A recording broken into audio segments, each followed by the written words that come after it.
tell me about the AIs? An AI is an artificial intelligence, more specifically an electronic sentience. It is important to note the difference. If you use the actual definition of artificial intelligence, the Greys qualify, but the Oracle doesn't. Artificial just means something created by man, and intelligence is intelligence. So technically, anything genetically engineered that is intelligent is artificial intelligence, whereas an electronic entity that gains sentience without the help of man would not be an AI. In the game, and indeed the world, the term AI is used to mean electronic sentience. The game employs about 6 electronic sentient entities.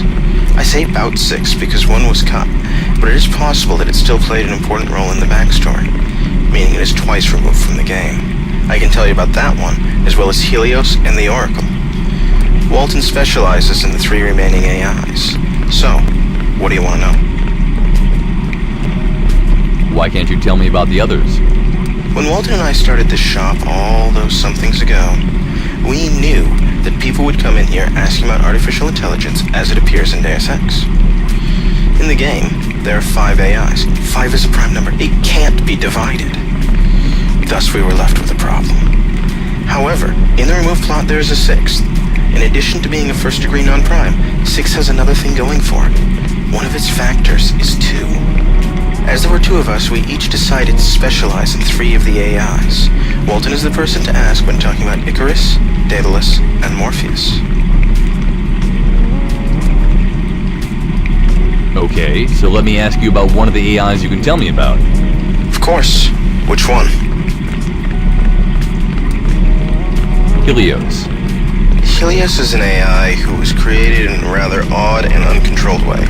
He's a combination of Daedalus, a rogue AI, and Icarus, a later version of Daedalus designed to obey.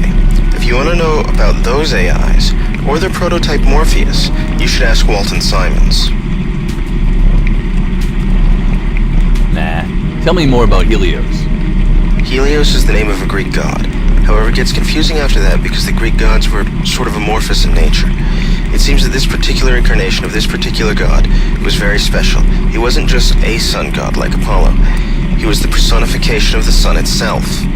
Obviously, as a god who was the sun, he had a lot going for him. After all, Apollo, a mere god of the sun, was also god of prophecy. Helios was considered all-seeing, so that's probably why the name was chosen. Deus Ex's Helios had 2 important functions. For one thing, Page wanted a surveillance system that was better than that provided by Icarus. Secondly, and perhaps more importantly to Page personally, was that Page wanted to become the supreme enlightened one. To become this person, Page planned to merge with Helios. Because Helios saw and knew everything, no one could be more enlightened. Tell me more. Helios believes that ambition is the cause of human struggles, read wars, which he considers inane. In his mind, lack of ambition is what generates a good leader. Actually, this view is not new, but the problem is that anyone who lacks ambition cannot achieve power. Douglas Adams solved this in The Hitchhiker's Guide to the Galaxy by having a man who only wanted to be left alone rule the entire universe. Helios would appear to be a fan of the guide. He believes that no human being who can get themselves put in charge should have power, and he believes that there should be someone in charge. His solution is to put himself, who is not a human being, in charge. He seems to think that a benevolent dictatorship is the key to a better world, but that this totalitarian dictator must be someone lacking ambition. Again, him. He sees democratic governments as crude solutions to the problem of human beings' inability to govern themselves. This too is nothing new. The old saying is that democracy is the worst form of government except for all others that have ever been created. Once more, his solution is to place himself in charge as he is a more advanced solution to the problem, a decision-making system that does not involve organic beings. Human beings are unfit to govern, singularly or in groups, and he is fit to govern. Helios is also connected to Morpheus' prophecies. Morpheus talks about the future a lot. He's a simple AI. If something as complex as an AI can be said to be simple. But he acts like a prophet. He says various things of value, especially when you take the Helios ending into account. One of the most interesting things he says is about the unplanned organism versus the planned one, but we don't need to go into that if you don't want to. No, I want to hear.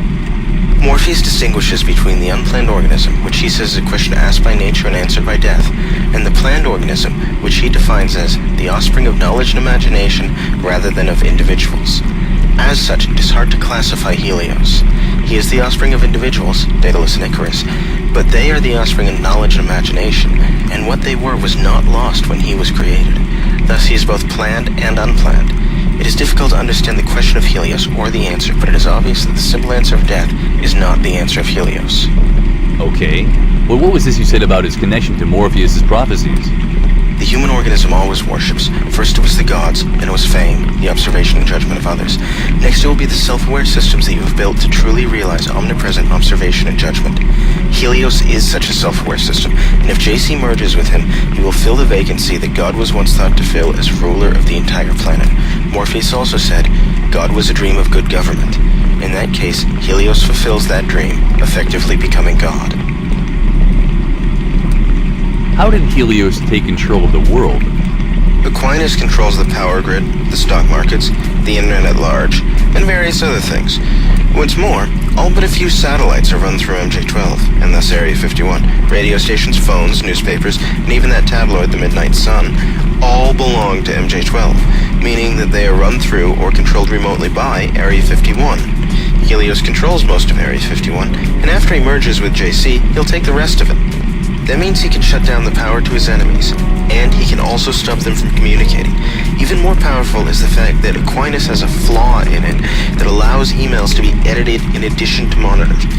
Helios can misdirect and confuse the enemy. He can stop scattered forces from organizing a resistance, or he can trick groups into believing they are resisting him when they are really working for him. Of course, this is speculation in the future. We don't know that he would do that. We just know that he could.